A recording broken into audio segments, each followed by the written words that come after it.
To the news. ముందుగా headlines. ఆంధ్రప్రదేశ్లో పునరుత్పాదక విద్యుత్ రంగానికి మహర్దశ. New and renewable energy development corporation of Andhra Pradesh NTPC green energy limited మధ్య ఒప్పందం. హమాలీల కూలీ రేట్లు పెంచాలని పౌర సరఫరాల శాఖ మంత్రి నాదెండ్ల మనోహర్ను వెలగపూడి సచివాలయంలో రెండో బ్లాక్లో కలిసిన జేఏసీ నాయకులు. గత వైసీపీ ప్రభుత్వం అదానీ కంపెనీలతో చేసుకున్న అన్ని రకాల ఒప్పందాలను రద్దు చేయాలని, అదానీ అవినీతి పర్వాలపై హైకోర్టు సిట్టింగ్ జడ్జితో విచారణ జరిపించాలని రాష్ట్ర ప్రభుత్వాన్ని డిమాండ్ చేసిన సిపిఐ రాష్ట్ర కార్యదర్శి కె రామకృష్ణ. రాష్ట్రంలో పునరుత్పాదక విద్యుత్ రంగానికి మహర్దశ ప్రారంభమైంది. మహారత్నాలో ఒకటైన ఎన్డీసీపీ సంస్థ తన ఎన్డీసీపీ గ్రీన్ ఎనర్జీ లిమిటెడ్ ఆధ్వర్యాన ఈ రంగంలో భారీ పెట్టుబడులు పెట్టేందుకు ముందుకొచ్చింది. ఈ మేరకు గురువారం ఏపీ సచివాలయంలో ముఖ్యమంత్రి నారా చంద్రబాబు నాయుడు సమక్షంలో రాష్ట్ర ప్రభుత్వానికి చెందిన new and renewable energy development corporation of Andhra Pradesh NTPC green energy limited మధ్య ఒప్పందం జరిగింది. ఈ ఒప్పందం అమల్లోకి రావడం ద్వారా రాష్ట్రంలో పునరుత్పాదక ఇంధన ప్రాజెక్టులు నెలకొల్పేందుకు 1,87,000 కోట్ల పెట్టుబడి ఎన్డీఈఎల్ పెట్టనుంది.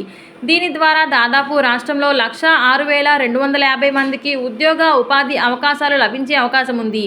అలాగే రానున్న 25 సంవత్సరాల కాలంలో దాదాపు 20,620 కోట్ల లబ్ధి రాష్ట్రానికి వివిధ రూపాల్లో చేకూరనుంది.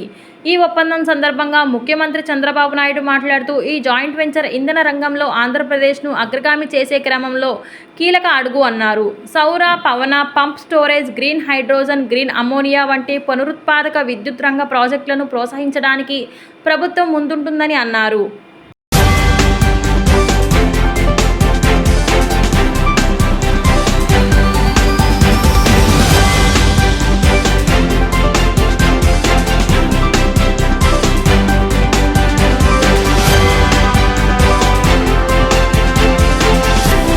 సివిల్ సప్లైస్ హమాలీల కూలీ రేటు ₹3 పెంచడం ద్వారా 252 ఎంఎల్ఎస్ పాయింట్లలో పనిచేస్తున్న 5,791 మంది ముఠా కార్మికులకు లబ్ధి చేకూరుతుందని ఆహారం, పౌర సరఫరాల మరియు వినియోగదారుల వ్యవహారాల శాఖ మంత్రి నాదెండ్ల మనోహర్ స్పష్టం చేశారు. హమాలీల కూలీ రేటు పెంచాలని జేఏసీ నాయకులు అభ్యర్థన మేరకు పౌర సరఫరాల శాఖ ముఠా కార్మికులు జేఏసీ నాయకులతో వెలగపూడి సచివాలయం రెండవ బ్లాక్లోని తన ఛాంబర్లో మంత్రి నాదెండ్ల మనోహర్ గురువారం సమావేశమయ్యారు.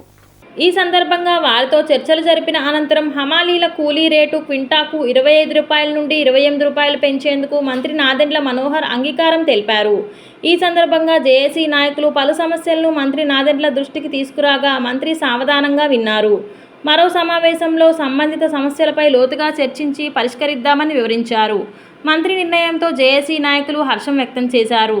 ఈ సందర్భంగా మంత్రి నాదెండ్ల మనోహర్ మాట్లాడుతూ, సివిల్ సప్లైస్ హమాలీలకు కూటమి ప్రభుత్వం అండగా ఉంటుందని భరోసానిచ్చారు. కూటమి ప్రభుత్వం తీవ్ర ఆర్థిక సంక్షోభంలో ఉన్న హమాలీలకు కూలీ రేటు పెంచిందన్న విషయం గుర్తు చేశారు. పౌర సరఫరాల ముఠా కార్మికులకు భవిష్యత్తులో మరింత మేలు జరిగేలా కూటమి ప్రభుత్వం నిర్ణయం తీసుకుంటుందని తెలిపారు.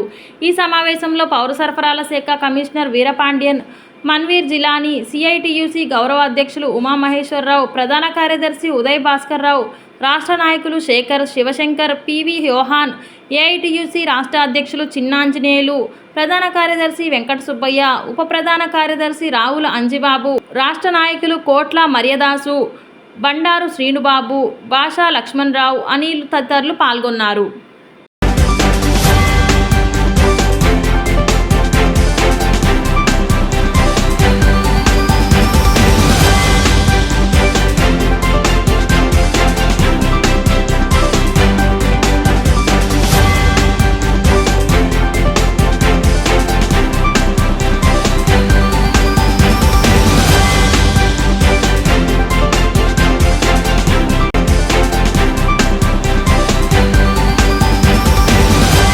మా కూల్ రేట్ల పెంపుదల గురించి ₹3 గడిపించినది మాకు చాలా ఆనందంగా ఉంది. అమ్మాయికి నాదెండ్ల మనోహర్ గారికి మాకు ఒక ధన్యవాదాలు తెలియజేస్తా ఉన్నాం. గత వైసీపీ ప్రభుత్వం అదానీ కంపెనీలతో చేసుకున్న అన్ని రకాల ఒప్పందాలను రద్దు చేయాలని, అదానీ అవినీతి పర్వంపై హైకోర్టు సిట్టింగ్ జడ్జితో విచారణ జరిపించాలని సిపిఐ రాష్ట్ర కార్యదర్శి కె రామకృష్ణ ప్రస్తుత రాష్ట్ర ప్రభుత్వాన్ని డిమాండ్ చేశారు. జగన్మోహన్ రెడ్డి ప్రభుత్వ హయాంలో అదానీ కంపెనీలతో రాష్ట్రంలో జరిగిన విద్యుత్ ఒప్పందాల్లో పెద్ద ఎత్తున అవినీతి జరిగిందనేది సిపిఐ ముందు నుండి ఆరోపిస్తున్నదని చెప్పారు. దీనిపై అక్టోబర్ 24వ తేదీన న్యూయార్క్ ఈస్టర్న్ డిస్ట్రిక్ట్ కోర్టులో కేసు నమోదైంది. ఆ కేసులో గౌతమ్ అదానీ, సాగర్ అదానీలు పెద్ద ఎత్తున లంచాలు ముట్టజెప్పి ప్రత్యేకించి విద్యుత్ ఒప్పందాలు సేకీ ద్వారా లబ్ధి పొందారని స్పష్టం చేశారు. ఆంధ్రప్రదేశ్లో వివిధ స్థాయిలో పనిచేస్తున్న అధికారులకు 1750 కోట్లు లంచాలుగా ముట్టజెప్పడం ద్వారా లబ్ధి పొందుతున్నట్లు చెబుతున్నారు. చివరికి అమెరికాలోని న్యూయార్క్ ఈస్టర్న్ డిస్ట్రిక్ట్ కోర్టులో కేసు నమోదైందంటే అదానీ అవినీతి పర్వం పరాకాష్ఠకు చేరుకున్నట్లున్నది. గౌతమ్ అదానీ, సాగర్ అదానీ, వినీత్ జైన్, రంజిత్ గుప్తా, సౌరభ్ అగర్వాల్, దీపక్ మల్హోత్రా, రూపేష్ అగర్వాల్ అనే వారిపై దాదాపు 7గురికి నోటీసులు ఇచ్చినట్లు తెలుస్తోంది. మన రాష్ట్రంలో జరిగిన విద్యుత్ ఒప్పందాల్లో పెద్ద ఎత్తున అవినీతి జరిగిందని చెప్పి ముందు నుంచి కూడా మేము ఆరోపిస్తూ ఉన్నాం. ఇవాళ న్యూయార్క్ ఈస్టర్న్ డిస్ట్రిక్ట్ కోర్టులో కూడా అక్టోబర్ 24వ తేదీ నాడు కేసు నమోదైంది. ఆ కేసులో గౌతమ్ అదానీ, సాగర్ అదానీలు వీరు పెద్ద ఎత్తున లంచాలు ముట్టజెప్పి ప్రత్యేకించి విద్యుత్ ఒప్పందాల్లో సెకీ ద్వారా వాళ్ళు లబ్ధి పొందారని చెప్పి కూడా ఇవాళ స్పష్టంగా చెప్తా ఉన్నారు. ఇందులో క్లియర్గా చెప్తా ఉన్నారు. 1750 కోట్ల రూపాయలు ఆంధ్రప్రదేశ్ రాష్ట్రంలో వివిధ హోదాల్లో పనిచేస్తున్న అధికారులకు లంచాలు ముట్టజెప్పారు, తద్వారా లబ్ధి పొందారని చెప్పి కూడా ఇవాళ కేసులో వారు చెప్పడం జరిగింది. అంటే చివరికి అమెరికా లాంటి దేశంలో న్యూయార్క్ ఈస్టర్న్ కోర్టులో అక్కడ కేసు నమోదైందంటే మరి అది జరిగింది ఎక్కడ? ఆంధ్రప్రదేశ్లో జరిగింది. మేము ముందు నుంచి కూడా చెప్తా ఉన్నాం, అదానికి ప్రభుత్వం లొంగిపోయింది, జగన్మోహన్ రెడ్డి ప్రభుత్వం పూర్తిగా లొంగిపోయి రాష్ట్రాన్ని అప్పజెప్తా ఉన్నాడు అని కూడా మేము స్పష్టంగా చెప్పడం జరిగింది. ఇవాళ న్యూయార్క్ ఈస్టర్న్ కోర్టులోనే ఇది విచారణకు వచ్చిందంటే దాదాపు 6 మందికి వారు నోటీసులు కూడా ఇచ్చారు. అందులో గౌతమ్ అదానీ, సాగర్ అదానీ, వినీత్ జైన్, రంజిత్ గుప్తా, అదేవిధంగా సౌరభ్ అగర్వాల్, దీపక్ మల్హోత్రా అండ్ రూపేష్ అగర్వాల్ వీళ్ళందరిపైన కూడా కేసు నమోదైంది. వాళ్ళకు కూడా నోటీసులు ఇచ్చారు. కాబట్టి ఇవాళ ముఖ్యమంత్రి గారిని విజ్ఞప్తి చేస్తా ఉన్నా, ఇవాళ రాష్ట్రాన్ని అదానికి దోచిపెట్టడానికి జరిగిన ప్రయత్నాలన్నిటిపైన కూడా సమగ్రమైన విచారణ జరగాలి. అదేవిధంగా ఈ 1750 కోట్ల రూపాయల లంచాలు ఏ అధికారులైతే తీసుకున్నారో వాళ్ళకు కూడా సివియర్ పనిష్మెంట్ ఉండాలి. తక్షణమే వాళ్ళందరూ కూడా ఉద్యోగాలను తొలగించాలి. తర్వాత ఇందులో ఎవరెవరైతే ఇన్వాల్వ్ అయ్యారో వాళ్ళందరిపైన కూడా విచారణ జరపాలి, కఠినమైన శిక్షలు ఉండాలి. ఇవాళ 1000 కోట్ల రూపాయల దోపిడీ జరుగుతోంది. ఈ దోపిడీ ఫలితంగా ఈ భారాన్నంతా కూడా ప్రజలు మోయాల్సి వస్తుంది, ప్రత్యేకించి విద్యుత్ వినియోగదారులు మోయాల్సి వస్తుంది. రేపు డిసెంబర్ నెల నుంచి ఆల్రెడీ 6072 కోట్ల రూపాయలు భారం వేశారు. మరో 11,826 కోట్ల రూపాయల భారాన్ని మోపబోతా ఉన్నారు.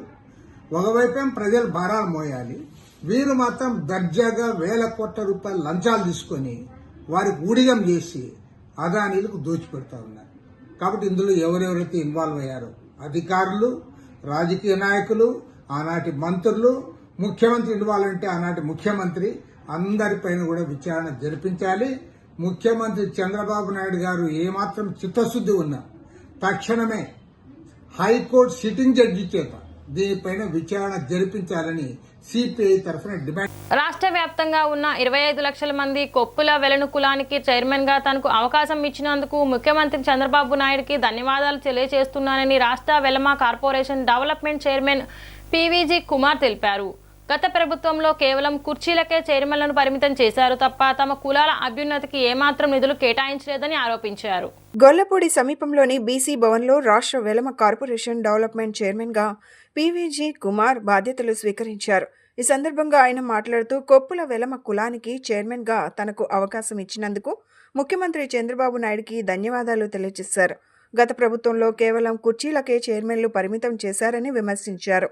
తమ కులం అభివృద్ధికి గత వైసీపీ ప్రభుత్వం ఏ మాత్రం నిధులు కేటాయించలేదని ఆరోపించారు. రాష్ట్ర వ్యాప్తంగా వెలమ కులస్తులందరికీ మేలు జరిగే విధంగా కృషి చేస్తానని వివరించారు.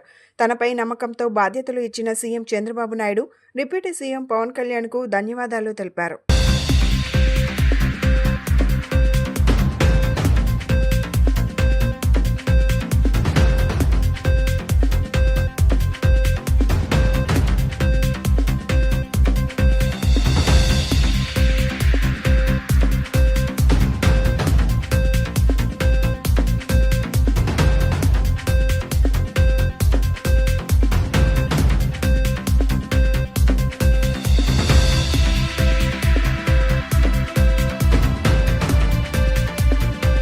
పెద్దలు గౌరవనీయులు కేఎస్ఎన్ రాజు గారు, మా జిల్లా పార్టీ అధ్యక్షులు హౌసింగ్ బోర్డు చైర్మన్ తాతయ్య బాబు గారు, బండారు సత్యనారాయణమూర్తి గారు, పంచకాల రమేష్ బాబు గారు, కొంతాల రామకృష్ణ గారు, నల్లమిల్లి మూలారెడ్డి గారు అబ్బాయి రామకృష్ణారెడ్డి గారు, మరి బుద్ధనా జగదీశ్వర గారు, గిడ్డేశ్వర గారు, మరి పెద్దలందరూ కూడా ఇచ్చేసి వారి ఆశీర్వాదం నాకు ఇచ్చారు. ప్రీతం నేత నారా చంద్రబాబు నాయుడు గారు మరి రాష్ట్రంలో సుమారు 25 లక్షలు ఉన్నటువంటి కొప్పల వెలమ కులానికి చైర్మన్గా వారు అవకాశం ఇచ్చినందుకు చంద్రబాబు నాయుడు గారికి, లోకేష్ బాబు గారికి నా యొక్క ధన్యవాదాలు తెలియజేస్తూ ఉన్నాను. అలాగే మోడీ గారికి, పవన్ కళ్యాణ్ గారు కూడా తెలియజేస్తూ ఉన్నాను. ముఖ్యంగా మా మాడుగుల శాసనసభ్యులు బండారు సత్యనారాయణమూర్తి గారు, మా అనకాపల్లి ఎంపీ సీఎం రమేష్ గారు, వారి యొక్క సహకారంతో వారు చాలా పట్టుబట్టి నాకు ఈ అవకాశం ఇచ్చారు. వారితో పాటు ఇక్కడ ఉన్నటువంటి పెద్దలందరూ కూడా, జిల్లా పెద్దలందరూ కూడా, అయ్యన్న పాత్రుడు గారు కానీ, అచ్చెన్నాయుడు గారు కానీ, కేఎస్ఎన్ రాజు గారు కానీ, మా తాతయ్యల బాబు కానీ, పేలా గోవింద్ గారు కానీ, మరి అనిత గారు కానీ, మరి కొల్లు రవీంద్ర గారు కానీ, పెద్దలందరూ కూడా పేరు పేరున ప్రతి ఒక్కరూ కూడా పీవీజీ కుమార్కి మన సముచితమైన స్థానం ఇవ్వాలని చెప్పారు. మేము విజయవాడ వెలమ సంక్షేమ సంఘం తరపున ఇక్కడ ప్రెసిడెంట్ గంటా శ్రీనివాసరావు గారు, వెలమ సంక్షేమ సంఘం విజయవాడ సెక్రటరీ డాక్టర్ కిరణ్ కుమార్, నేను ట్రెజరరు గంటా శ్రీనివాసరావు గారు జూనియరు, మొత్తం అందరూ కూడా ఇక్కడ వెలమ సంక్షేమ సంఘం మన చైర్మన్గా ఎన్నికైన మనకి కుమార్ గారిని సత్కరించడం కోసం ఇక్కడ మొత్తం ఆర్గనైజేషన్ రిలేటెడ్గా మొత్తం అంతా కూడా దగ్గరుండి చూసుకోవడం జరిగింది. ఇక్కడ భోజన వసతులు అన్నీ కూడా వారి అభిరుచికి దగ్గరగా మనం చేయటానికి ఈ గంటా శ్రీనివాసరావు గారు ఈరోజు అంతా కూడా దగ్గరుండి చూస్తున్నారు. ఈరోజు ఇక్కడికి వచ్చిన రాష్ట్ర వ్యాప్తంగా వచ్చిన వెలమ సంఘీయులందరికీ కూడా ప్రత్యేకంగా అభినందనలు తెలుపుతున్నాం. ఈరోజు మనందరి ఆత్మీయుడు అయిన మన కుమార్ గారు కార్పొరేషన్ చైర్మన్గా ప్రమాణ స్వీకారం చేసిన సందర్భంగా మనం అందరం ఆయనకి మన రాష్ట్ర యావత్తు కూడా అభినందన తెలుపుతుంది. అలాగే భవిష్యత్తులో కూడా కుమార్ గారు మేము కోరేది ఒకటే, మన బీసీ సంఘాలు కానీ ఏవి కానీ కూడా వాళ్ళకి ఆర్థిక చేయూత అనేది అవసరం. దుర్గా కోఆపరేటివ్ బ్యాంక్ను రక్షించాలని సిపిఐ నేత కోటేశ్వరరావు అన్నారు. డిపాజిట్దారులు, ఉద్యోగులకు న్యాయం చేయాలని ప్రభుత్వాన్ని కోరారు. ఇళ్లపై లోన్లు తీసుకున్న వారికి వన్ టైం సెటిల్మెంట్ చేయండి అని సూచించారు. హనుమాన్పేటలోని దాసరి భవన్లో జరిగిన విలేకరుల సమావేశంలో కోటేశ్వరరావు మాట్లాడుతూ విజయవాడ నగరంలో 97 సంవత్సరాల చరిత్ర గల దుర్గా కోఆపరేటివ్ బ్యాంక్ పేద, మధ్యతరగతి, బలహీన వర్గాల వారికి అందుబాటులో ఉంటూ సేవలందించిందని చెప్పారు. కొంతమంది స్వార్థపరుల ప్రయోజనాల వలన మరియు కోఆపరేటివ్ శాఖ అధికారుల పర్యవేక్షణ లోపం వలన నేడు లైసెన్స్ రద్దు కాబట్టడం జరిగిందని తెలిపారు. వాస్తవానికి బ్యాంక్ లైసెన్స్ రద్దు చేయడం అవసరం లేదని, నేటికి ఆర్థిక పరిపుష్టి ఉందని చెబుతున్నారు. కోఆపరేటివ్ అధికారులు డిపాజిట్ ధరలకు మొత్తం చెల్లించవలసినది సుమారు 57 కోట్లు మాత్రమేనని, దుర్గా బ్యాంకు, గవర్నమెంట్ సెక్యూరిటీస్, ఇతర బ్యాంకుల్లో ఫిక్స్ డిపాజిట్ చేసిన మొత్తం సుమారు 64 కోట్లు ఉన్నాయని, అలాగే బ్యాంకుల్లో ఇళ్లపై తనఖా రుణాలు తీసుకున్న ఖాతాదారుల నుండి 42 కోట్ల 65 లక్షలు అసలు వడ్డీతో సహా రావాల్సి ఉండగా కోఆపరేటివ్ రిజిస్టర్ మరియు అధికారుల పర్యవేక్షణ లోపం వలన సకాలంలో లోను తీసుకున్న వారి నుండి వసూలు చేయకపోవడంతో వడ్డీలకు వడ్డీలు పెరిగిపోయి 220 కోట్లకు చేరుకుందన్నారు. ఇప్పటికైనా జిల్లా కోఆపరేటివ్ ఆఫీసర్ చొరవ తీసుకొని వన్ టైం సెటిల్మెంట్ చేస్తే 42 కోట్ల 65 లక్షలతో వడ్డీ కొంత మినహాయింపు ఇచ్చిన వసూలుకు అవకాశం ఉంటుందన్నారు. డిఐసిజిసి ద్వారా వారి 5 లక్షల లోపు ఉన్న వారికి చెల్లింపులు జరుగుతాయంటున్నారు. కాబట్టి దుర్గా బ్యాంక్ ఇతర బ్యాంకుల్లో చేసిన డిపాజిట్లను ఉపసంహరింపజేసి 5 లక్షలను పైబడిన వారికి చెల్లించేందుకు చర్యలు తీసుకోవాల్సిందిగా డిమాండ్ చేస్తున్నామన్నారు. పేద, మధ్యతరగతి ప్రజలకి అందుబాటులో ఉంటూ అనేక సేవలు అందించినటువంటి బ్యాంకు ఈ రోజున కొంతమంది స్వార్థపరులు, గతంలో బ్యాంకుని పరిపాలించినటువంటి డైరెక్టర్స్ యొక్క నిర్వాహం వల్ల ఈ రోజున నష్టాల్లో ఉన్నది అనేటటువంటి ప్రచారం చేస్తున్నటువంటి వారు ఉన్నారు. ఏదైనా సరే పెద్దలు చెప్పినట్టుగా కుక్కను కూడా పిచ్చి కుక్క అంటేనే 4 రాళ్ళు పడతాయి. అదే చందంగా ఈ బ్యాంకు నష్టాల్లో ఉన్నది అనేటటువంటిది ఏదో జరిగిపోతూ ఉన్నది, డిపాజిట్దారులకు నష్టం అనేటటువంటి ప్రచారం చేయడంతో మరింత సంక్షోభంలోకి బ్యాంకు వెళ్ళింది. వాస్తవానికి ఈ రోజున బ్యాంకుని ఉన్నటువంటి యథాస్థితిలో తన సొంత శక్తితోటి బ్యాంకుని నిర్వహించుకునేటటువంటి శక్తి బ్యాంకుకున్నది. గురువారం ఆంధ్రప్రదేశ్ అసెంబ్లీ సెషన్స్ నందు ప్రభుత్వ విప్ సెంట్రల్ నియోజకవర్గ శాసనసభ్యులు బోండా ఉమా 30 సంవత్సరాల నుండి పేదలకు ఇచ్చిన ఇళ్ల పట్టాలను రెగ్యులైజ్ చేసి రిజిస్ట్రేషన్ చేసేలా చర్యలు తీసుకోవాలని అసెంబ్లీలో కోరారు. 2014 నుండి 2019 మధ్యలో వైఎస్ఆర్సీపీ ప్రభుత్వంలో కానీ ఇప్పుడు తెలుగుదేశం ప్రభుత్వంలో కానీ పేదవారికి తెల్ల పట్టాలు రెగ్యులరైజేషన్ చేస్తామని గతంలో అనేక జీవోలు ఇచ్చామని సెంట్రల్ నియోజకవర్గంలో గతంలో తాను శాసనసభ్యులుగా ఉన్న సమయంలో 74వ జీవో తర్వాత వచ్చినటువంటి ప్రభుత్వాలు జీవో నెంబర్ 4 జీవో నెంబర్ 105 ఇచ్చాయని చెప్పారు. గత 30 సంవత్సరాల ముందు ఇచ్చిన పట్టాలకు కూడా ఇప్పటికీ రిజిస్ట్రేషన్లు లేవని సెంట్రల్ నియోజకవర్గంలో మధురానగర్, తుంగం రాములవారి వీధి, దేవినేని గాంధీపురం, ఎల్బీఎస్ నగర్, పాకిస్తాన్ కాలనీ, నందమూరి నగర్ వంటి ప్రాంతాలలో 3000 నుండి 4000 పట్టాలు జీవో నెంబర్ 74తో 2019 జనవరిలో శాంక్షన్ చేయడం జరిగిందని గుర్తు చేశారు. ఎలక్షన్స్ రావడం, ఎలక్షన్ కోడ్ అమల్లోకి రావడంతో పనులన్నీ ఆగిపోవడం జరిగిందని చెప్పారు. ఇప్పుడు తెలుగుదేశం ప్రభుత్వంలో ఆ పనులను ముందుకు సాగడానికి చూస్తూ ఉంటే మున్సిపల్ అధికారులు, రెవెన్యూ అధికారులు ఎవరూ సహకరించడం లేదని అన్నారు. 40 సంవత్సరాల క్రితం పేదవారికి 40 గజాల నుండి 50 గజాలు ఇచ్చినటువంటి పట్టాలకు కూడా ఇంతవరకు రిజిస్ట్రేషన్లు కాకపోవడం అనేది అధికారుల నిర్లక్ష్యానికి కారణమని చెప్పారు. ముఖ్యమంత్రి చంద్రబాబు దృష్టికి ఈ విషయాన్ని తీసుకొని వెళ్లడం, త్వరలోనే సెంట్రల్ నియోజకవర్గంలో ఎవరైతే పేదవారు నివసిస్తున్నటువంటి పట్టా భూములకు రిజిస్ట్రేషన్ సౌకర్యం కల్పించాలని ఈ సందర్భంగా అసెంబ్లీలో బోండా ఉమా కోరడం జరిగింది. ఏ ప్రభుత్వం వచ్చినా 2014-19లో కానీ తర్వాత కానీ మళ్ళీ ఇప్పుడు తెలుగుదేశం ప్రభుత్వం వచ్చినాక పేదవాళ్ళకి ఇళ్ల పట్టాలు అనేది రెగ్యులరైజ్ చేస్తామని గతంలో అనేక జీవోలు ఇచ్చాము అధ్యక్ష. తెలుగుదేశం హయాంలో నేను ఎమ్మెల్యేగా ఉన్నప్పుడు ఆ రోజు 2019లో 74 జీవో నెంబర్ 74 ఇచ్చాము అధ్యక్ష. తర్వాత వచ్చిన ప్రభుత్వాలు జీవో నెంబర్ 4, జీవో నెంబర్ 105 ఇచ్చినాయి అధ్యక్ష. కానీ దురదృష్టం ఏంటంటే అధ్యక్ష, 30-40 సంవత్సరాల కింద ఇచ్చినటువంటి పట్టాలు కూడా రిజిస్ట్రేషన్ సౌకర్యం కల్పించలేదు అధ్యక్ష.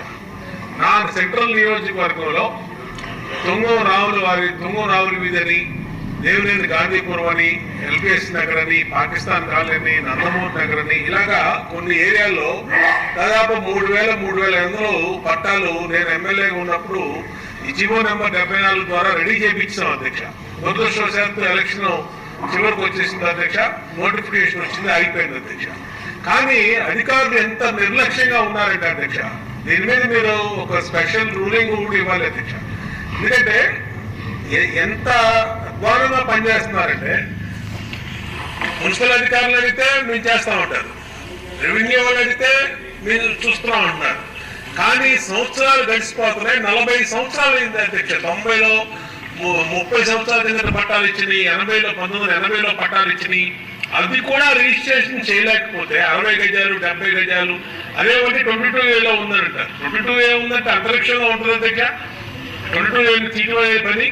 నేను ప్రిన్సిపల్ సెక్రటరీ గారు సిసోడియా గారికి కూడా లెటర్ ఇచ్చాను అధ్యక్ష. ఇది ఒక పెద్ద స్కామ్ లాగా కనబడుతుంది అధ్యక్ష. ఎవరి కాళ్ళు ఏదో చెప్పి తప్పించుకున్నారు తప్పితే పరిష్కారం మార్గం మాత్రం ఎవరు చూస్తున్నారు అధ్యక్ష. కలెక్టర్ గారికి చెప్పాం, రెవెన్యూ అధికారులు చెప్పాం, కమిషనర్ గారికి చెప్పాం, మున్సిపల్ కమిషనర్ గారికి, అలా ప్రిన్సిపల్ సెక్రటరీ గారికి చెప్పాం, సిసిఎల్ఏకి చెప్పాం. దీని మీద ప్రత్యేక దృష్టి పెట్టి జీవోలు ఇంప్లిమెంట్ చేసి పేదవాళ్ళకి 50 గజాలు 60 గజాలు గతంలో 30 సంవత్సరాల కింద ఇచ్చిన పట్టాలని రిజిస్ట్రేషన్ సౌకర్యం కల్పించవలసిందిగా మా గుండెలిపోతుంది. అనేక సార్లు మాట్లాడాం, 20 సార్లు ప్రశ్నలు వేసాం, కానీ ఉపయోగం లేకుండా పోతుంది. దయచేసి తమరు సీరియస్ గా తీసుకున్న అధికారులకు గట్టిగా ఇన్స్ట్రక్షన్స్ ఇవ్వండి. ధన్యవాదాలు తెలియజేస్తాను. గవర జాతిని గుర్తించిన ఏకైక ముఖ్యమంత్రి నారా చంద్రబాబు నాయుడు మాత్రమేనని రాష్ట్ర గవర సంక్షేమ మరియు అభివృద్ధి సంస్థ కార్పొరేషన్ చైర్మన్ మల్లా సురేంద్ర తెలిపారు. గవర జాతికి చెందిన తమను రాజకీయంగా ఎదికేందుకు కృషి చేస్తున్న సీఎం చంద్రబాబుకు జీవితాంతం రుణపడి ఉంటామన్నారు. గవర జాతి అభ్యున్నతి కోసం అన్ని విధాలా కృషి చేస్తామని ఆయన స్పష్టం చేశారు.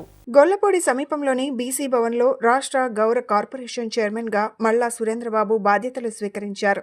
వేద పండితుల మంత్రోచ్చారణ నడుమ మేళ తాళాలతో ఎంతో అట్టహాసంగా బాధ్యతల స్వీకరణ మహోత్సవం ఘనంగా జరిగింది. ఆయనతో పాటు నూతన డైరెక్టర్లుగా బాధ్యతలు చేపట్టారు. పలువురు రాజకీయ ప్రముఖులు నూతనంగా బాధ్యతలు చేపట్టిన సురేంద్రబాబును శాలువాతో సత్కరించారు. కుటుంబ సభ్యులతో కార్యాలయంలో ప్రత్యేక పూజలు నిర్వహించారు. ఈ సందర్భంగా ఆయన మాట్లాడుతూ తనపై ఎంతో నమ్మకంతో ఇంత పెద్ద బాధ్యతను అప్పగించిన ముఖ్యమంత్రి చంద్రబాబు నాయుడుకు, డిప్యూటీ సీఎం పవన్ కళ్యాణ్కు రుణపడి ఉంటానని, తనకు ఇచ్చినటువంటి పదవికి వన్నె తెచ్చేందుకు కృషి చేస్తానన్నారు. గౌర జాతిని గుర్తించిన ఏకైక ముఖ్యమంత్రి నారా చంద్రబాబు నాయుడు మాత్రమేనన్నారు. గౌర జాతి అభ్యున్నతి కోసం అన్ని విధాలా కృషి చేస్తానని ఆయన స్పష్టం చేశారు. అనంతరం డైరెక్టర్ వేగి పరమేశ్వరరావు మాట్లాడుతూ చంద్రబాబు, లోకేష్కు ధన్యవాదాలు తెలిపారు. గౌరలు అందరూ తమపై బాధ్యత పెంచారన్నారు. బీసీడీలో ఉన్న తమ కులాన్ని బీసీఏలో చేర్చే విధంగా కృషి చేస్తా అన్నారు. తమ సమస్యలను సీఎం చంద్రబాబు దృష్టికి తీసుకువెళ్లి పరిష్కరించే విధంగా పనిచేస్తానని హామీ ఇచ్చారు.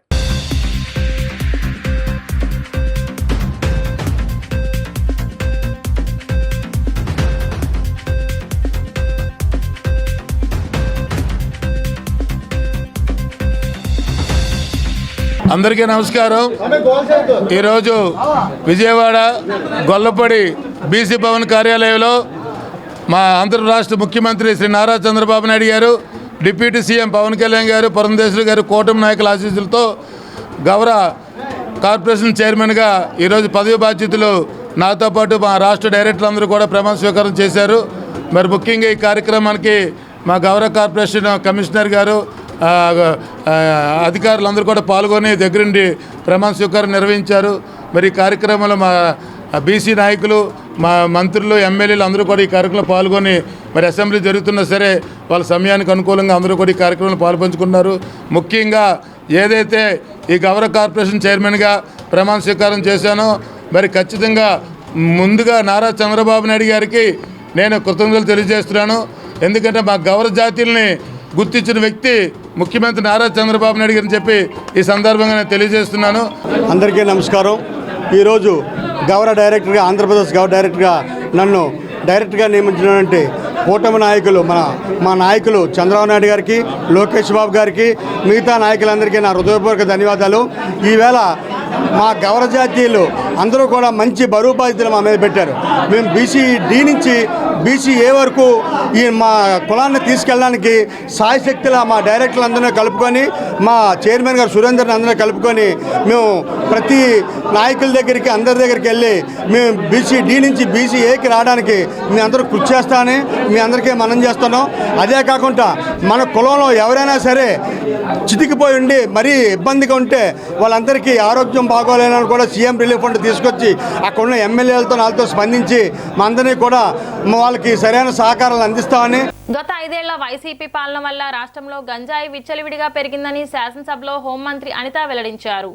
రాష్ట్రంలో గంజాయి నిర్మూలన, బ్లేడ్ బ్యాచ్ ఆగడాలను అరికట్టే అంశంపై శాసనసభ్యులు ఆదిరెడ్డి శ్రీనివాస్, రెడ్డప్పగారి మాధవరెడ్డి, సుందరపు విజయ్ కుమార్ అడిగిన ప్రశ్నలకు ఆమె గురువారం జరిగిన సభలో సమాధానం ఇచ్చారు.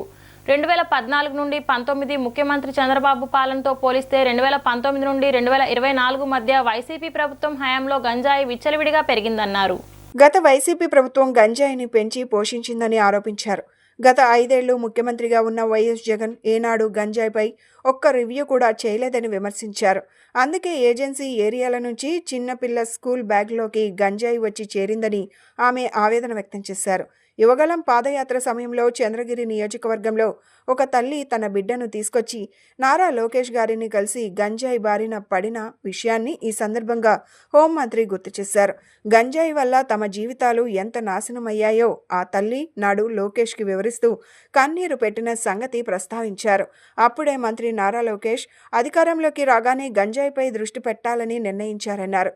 అందుకే అధికారంలోకి వచ్చిన వెంటనే గంజాయి కట్టడిపై కూటమి ప్రభుత్వం ప్రత్యేక దృష్టి పెట్టిందన్నారు. లాస్ట్ 5 సంవత్సరాలు ఇందాక సభ్యులు మన వాసు గారు మాట్లాడినప్పుడు కనీసం గాంజాయి మీద కానీ, గాంజా బ్యాచ్ గురించి కానీ, బ్లేడ్ బ్యాచ్ గురించి కానీ దౌర్భాగ్యం ఏంటంటే ఒక సీఎం స్థాయిలో ఉన్న వ్యక్తి ఏ రోజు కూడా ఒక రివ్యూ తీసుకోకపోవడం, ఒక ఇన్ఫర్మేషన్ కనీసం తెప్పించుకోకపోవడం అధ్యక్ష. దీని పర్యవసానం ఏదంటే 5 సంవత్సరాలు దీన్ని క్యారీ ఫార్వర్డ్ చేసుకొని ఈ రోజు ఇంతవరకు రావడం జరిగింది అధ్యక్ష. దీని నేపథ్యంలో ఈ రోజు ఈ గంజాయిని ఇమీడియట్ గా మనం అరికట్టాలి అనుకునేటప్పుడు చాలా ఎక్సర్సైజ్ చేసుకోవాల్సి వస్తుంది అధ్యక్ష. సిస్టమ్ని కూడా మనం మళ్ళా రిపేర్ చేసుకోవాల్సిన పరిస్థితి ఏర్పడింది అధ్యక్ష. ఇంతకు ముందు గాంజాయికి సంబంధించి పైనుంచి ఏజెన్సీ నుంచి కిందకు వచ్చే సిచ్యువేషన్లో ఎన్ని చెక్ పోస్టులు ఉన్నాయని నేను వైజాగ్ సిపి గారిని ఒకసారి నేను హోమ్ మినిస్టర్ అయిన వెంటనే మాట్లాడితే కేవలం 2 సీసీ కెమెరాలు ఉన్నాయి, చెక్ పోస్టులు ఉన్నాయి, దాని దగ్గర 2 సీసీ కెమెరాలు ఉన్నాయని చెప్పారు అధ్యక్ష. అంటే చెక్ పోస్టులు కూడా పెట్టుకోలేని పరిస్థితులు అయిపోయింది. ఈ రోజు మళ్ళా తిరిగి గాంజా నిర్మూలనకి పర్టికులర్ గా ఎక్కడెక్కడైతే ఏరియాస్ నుంచి అయితే మనకి ట్రాన్స్పోర్ట్ జరుగుతుందో ఆ ట్రాన్స్పోర్ట్ అన్ని ఏరియాలోని కూడా చెక్ పోస్టులు ఏర్పాటు చేసుకున్నాం. చెక్ పోస్టుల దగ్గర సీసీ కెమెరాస్ ఏర్పాటు చేసుకున్నాం అధ్యక్ష. ఏ గాంజా తీసుకునే వ్యక్తి కూడా ఎక్కడ కూడా తప్పించుకోకూడదనే ఉద్దేశంతోనే సర్వేలెన్స్ కింద సీసీ కెమెరాలు ఆల్రెడీ ఫిక్స్ చేస్తున్నాం అధ్యక్ష. దీని నేపథ్యంలోనే మనం అర్థం చేసుకుంటే అధ్యక్ష, ఈ 5 నెలల కాలంలో మనం వచ్చిన ఎన్డీఏ గవర్నమెంట్ వచ్చిన 5 నెలల కాలంలోనే సుమారుగా 25,000 కేజీల గాంజాని ఈరోజు పట్టుకొని గవర్నమెంట్ స్వాధీనం చేసుకునే పరిస్థితి, పోలీస్ డిపార్ట్మెంట్ వాళ్ళు పట్టుకొని స్వాధీనం చేసుకునే పరిస్థితి కనిపించింది అధ్యక్ష. దగ్గర 916 మందిని కూడా ఈ రోజు మనం జూన్ నుంచి అక్టోబర్ వరకు చూసుకుంటే 916 మంది మీద ఆల్రెడీ కేసులు నమోదైన వాళ్ళందరూ కూడా వెళ్ళారు అధ్యక్ష. ఇందాక గౌరవ సభ్యులు కూడా జైలుకి సంబంధించిన విషయం కూడా చెప్తున్నారు అధ్యక్ష. ఇంతకు ముందు ఏం జరిగిందన్న దాని గురించి ఈ రోజు నేను చెప్పక్కర్లేదు, మీరు చెప్పక్కర్లేదు, ప్రపంచం అంతా కూడా తెలుసు. కానీ ఈ రోజు మేము వచ్చిన తర్వాత మా నిఘా యంత్రాలు ఎంత క్లియర్ గా పనిచేస్తున్నాయంటే ఎప్పుడు నుంచి జరుగుతుందో అర్థం కాదు. రాజమండ్రిలోని ఒక ఫార్మసిస్ట్ ఒక జైల్లో ఉన్న వ్యక్తికి గాంజా తీసుకెళ్లే పరిస్థితి నిన్న మొన్న కనిపిస్తే ఇమీడియట్ గా దాన్ని మా నిఘా యంత్రాలన్నీ కూడా పట్టుకొని అతన్ని కూడా అరెస్ట్ చేసి జైలుకు పంపించిన పరిస్థితి. మీరు అన్నట్టుగానే ఎక్కువ ఏజెన్సీ ఏరియాలోని చిన్న పిల్లలు దీనికి ఎడిక్ట్ అయిపోయే పరిస్థితి కనిపిస్తుంది అధ్యక్ష.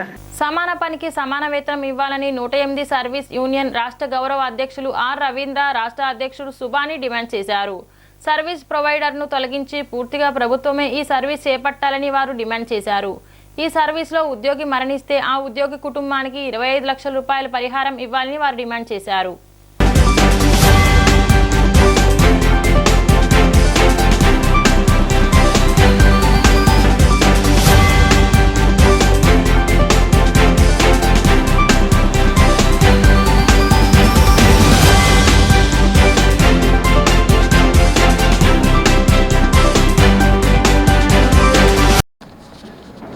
ఈరోజు 108 సర్వీస్ ఎంప్లాయీస్ యూనియన్ ఏఐటీసీ ఆధ్వర్యంలో నూతనంగా ఆవిర్భవించడం జరిగింది. 108 సర్వీస్ ఎంప్లాయీస్ యూనియన్ పేరుతో ఏఐటీసీ అనుబంధమైనటువంటి సంఘం. ఈ సంస్థ నిన్ననే మహాసభ జరుపుకొని నూతన నాయకత్వాన్ని ఎన్నుకోవడం జరిగింది.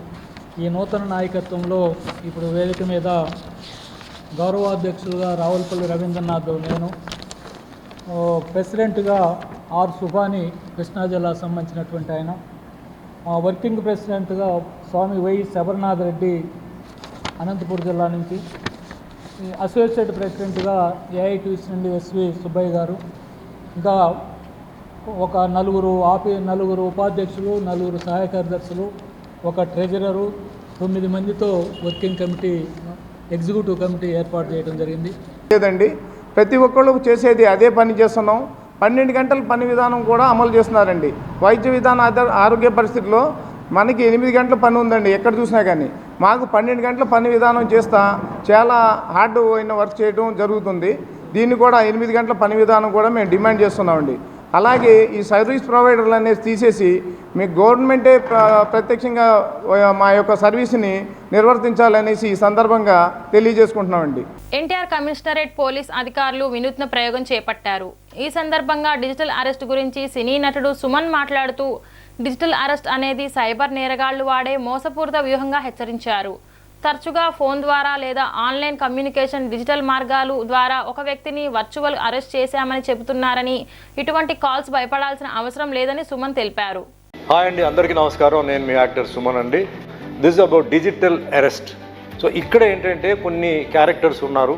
అసలు వాళ్ళు ఏంటంటే అదే ఎట్లయినా సరే మోసం చేసి అంటే మీ దగ్గర డబ్బులు తీసుకోవాలని చెప్పేసి చాలా డీటెయిల్స్ తీసుకొని మీ పాన్ కార్డు అంటే డీటెయిల్స్ లేకపోతే మీ ఆధార్ కార్డ్ డీటెయిల్స్ చాలా పర్ఫెక్ట్గా తీసుకొని మీరు ఒక క్రైమ్లో ఇన్వాల్వ్ అయి ఉన్నారు, మీరు ఒక ప్రాబ్లంలో మీరు ఇరుక్కున్నారు అని చెప్పేసి మిమ్మల్ని భయపెట్టేసి మీ దగ్గర డబ్బు తీసుకోవడానికి ట్రై చేస్తున్నాం. సో ఇది చాలా అంటే చిన్న అమౌంట్ కాదు, చాలా పెద్ద అమౌంట్స్లో ఇది జరుగుతుంది. సో దీనికి మీరు భయపడిపోయి మీరేంటంటే బయట చెప్తే ఏమనుకుంటారు, బయట చెప్తే ఏమవుతుంది అనుకుని మీరు కీపింగ్ క్వైట్. అలా కాకుండా police has done a very good job. This is you have to dial 1930. అంటే ఎప్పుడైతే మీకు తెలుస్తుందో ఇట్లా మోసం జరిగింది, ఇట్లా ఏదో సమ్ ప్రాబ్లం జరిగింది, లేదు చిన్న డౌట్ వచ్చిందో 1 hour లోపల మీరు చేయాలి. దే విల్ డెఫినెట్లీ మ్యాక్సిమం 99.9% మీరు ఏ అమౌంట్ అయితే మీరు పోగొట్టుకున్నారో అమౌంట్ మీకు తిరిగి వస్తుంది. ఇది బేసిక్గా ఏంటంటే మన భారతీయులు అందరినీ కాపాడాలి. ఎందుకంటే బయట నుంచి చాలామంది వచ్చేసి డబ్బుని ఎట్లా ఏ విధంగా మన దగ్గర వాళ్ళు దొంగలించాలని వాళ్ళు ట్రై చేస్తున్నారు.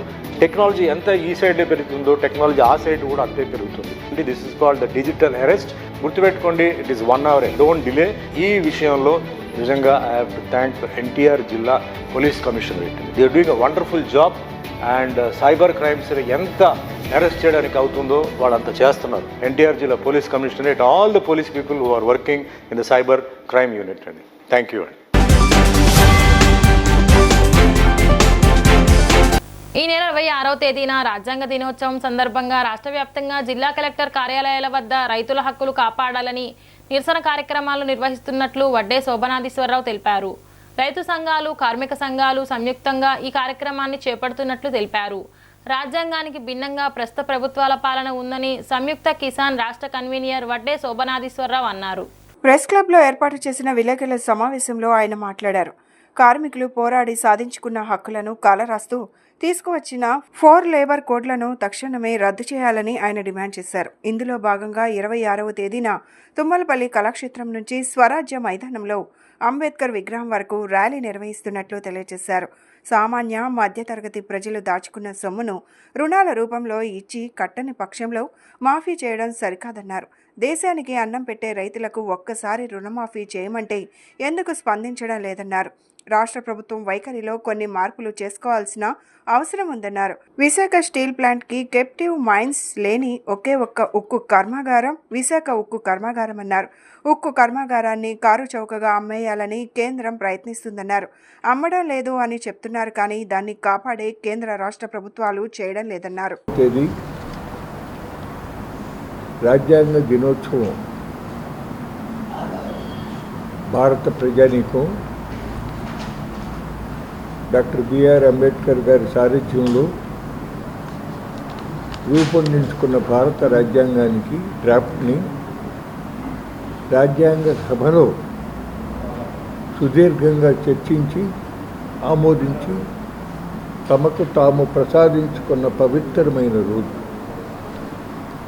ఆ భారత రాజ్యాంగంలో పేర్కొనబడినటువంటి ఆశయాలు, లక్ష్యాలు దానికి భిన్నంగా ఈరోజు భారతదేశంలో చోటు చేసుకుంటూ ఉన్నటువంటి పరిణామాలు, అందులో ముఖ్యంగా ఈ దేశంలో ప్రజలందరికీ ఆహార భద్రతను సమకూరుస్తూ పరిశ్రమలకు కావలసినటువంటి రా మెటీరియల్స్ని సరఫరా చేస్తూ ఉన్నటువంటి భారత రైతాంగానికి జరుగుతూ ఉన్నటువంటి కొనసాగుతూ ఉన్నటువంటి అన్యాయాన్ని సవరించాలని, అలాగే డాక్టర్ ఎంఎస్ స్వామినాథన్ గారు సిఫార్సు చేసిన విధంగా సమగ్ర పంటల ఉత్పత్తి వ్యయానికి 50% కలిపి చట్టబద్ధ ఎంఎస్పి ధరల్ని లభింపచేసినప్పుడే రైతాంగం యొక్క బాధలు, నష్టాలు తగ్గి గౌరవప్రదంగా జీవించగలిగిన అవకాశం వస్తుందని, అట్లాగే చీడపీడలు, అకాల వర్షాలు, అధిక వర్షాలు, తుఫాన్లు, కరువులు ఇటువంటి ప్రకృతి వైపరీత్యాలతో నష్టపోయిన రైతాంగం బ్యాంకుల దగ్గర తీసుకున్న, ప్రైవేటు వాళ్ళ దగ్గర తీసుకున్నటువంటి అప్పులు తీర్చలేని పరిస్థితులలో ఒక్కసారి రుణమాఫీ చేయాలని కోరినటువంటి విన్నపాన్ని కానీ కేంద్ర రాష్ట్ర ప్రభుత్వాలు ఆర్థిక విధానాల కారణంగా ఉపాధి రంగంగా ఉన్న ఆటో రంగాన్ని పూర్తిగా నిర్వీర్యం చేస్తున్నారని సిఐటియు ఆటో వర్కర్స్ యూనియన్ నగర గౌరవ అధ్యక్షులు దోనేపూడి కాశీనాథ్ ఆవేదన వ్యక్తం చేశారు.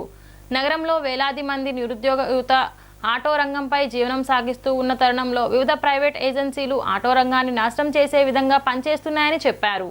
శ్రీశ్రీ భవనంలో ఏర్పాటు చేసిన విలేకరుల సమావేశంలో దోనేపూడి కాశీనాథ్ మాట్లాడుతూ అధికారంలో ఉన్న ప్రభుత్వాలు నిరుద్యోగ యువతకు ఉపాధి అవకాశాలు కల్పించడంలో వైఫల్యం చెందాయన్నారు. డిగ్రీ, పీజీ, డిప్లొమా చేసిన వేలాది మంది యువత ఆటో రంగాన్ని ఉపాధి రంగంగా ఎంచుకోవటం జరిగిందని, అలాంటి రంగాన్ని ప్రభుత్వాలు నిర్వీర్యం చేసే విధంగా కుట్రలు చేస్తున్నాయని ఆవేదన వ్యక్తం చేశారు. నగరంలో ప్రైవేట్ ఏజెన్సీలకు అడ్డుకట్ట వేసి ఆటో రంగాన్ని కాపాడాలని ప్రభుత్వానికి విజ్ఞప్తి చేశారు. ఇప్పటికైనా ప్రభుత్వాలు ప్రైవేట్ రంగ ఏజెన్సీలను రద్దు చేయడంతో పాటు నూతనంగా తీసుకొచ్చే యాప్లను రద్దు చేయాలని డిమాండ్ చేశారు. ఆటో రంగం సంక్షోభంలోకి నెట్టపడతా ఉంది. కేంద్ర రాష్ట్ర ప్రభుత్వ విధానాల వలన ఆటో కార్మికుడు నానా అగచాట్లకి గురవ్వాల్సినటువంటి పరిస్థితులు ఏర్పడతా ఉన్నాయి. సెల్ఫ్ ఎంప్లాయ్మెంట్ స్కీమ్ లాగా స్వయం ఉపాధి పథకం కింద ఉన్నటువంటి ఆటో రంగం ఇప్పుడు సెల్ఫ్ ఎంప్లాయ్మెంట్ స్కీమ్ పోయి ఆత్మహత్యలకు కారణమయ్యేటువంటి పరిస్థితులు ఏర్పడతా ఉన్నాయని అంటే ఆశ్చర్యం కాదు. కిరాయిలు లేక, వినియోగంలోకి రాక ఇబ్బందులు పడుతూ ఉన్నటువంటి ఈ రంగాన్ని ఆదుకోవాల్సింది పోయి ఈ రంగాన్ని మరింత నిర్వీర్యపరిచేటువంటి దానికి అటు మోడీ కానీ, నిన్నటి దాకా ఉన్నటువంటి ప్రభుత్వం కానీ, ఇప్పుడు ప్రస్తుతం ఏర్పడినటువంటి ప్రభుత్వం కానీ తదనుగుణమైనటువంటి పద్ధతుల్లో చర్యలు చేపట్టడం విచారకరమైనటువంటి విషయం. కేంద్ర రాష్ట్ర ప్రభుత్వ విధానాల వలన ఆటో మోటార్ రంగ కార్మికుల్ని సమస్యలు వేధిస్తున్నాయి, వెంటబడుతున్నాయి. ఈరోజు ఆటో మోటార్ కార్మికులు గతంలో ఆటో కార్మికుడు రోడ్డు మీదకి వచ్చి 24 గంటలు రుడిస్తే 800 నుంచి 1000 రూపాయలు సంపాదించుకునేవాడు.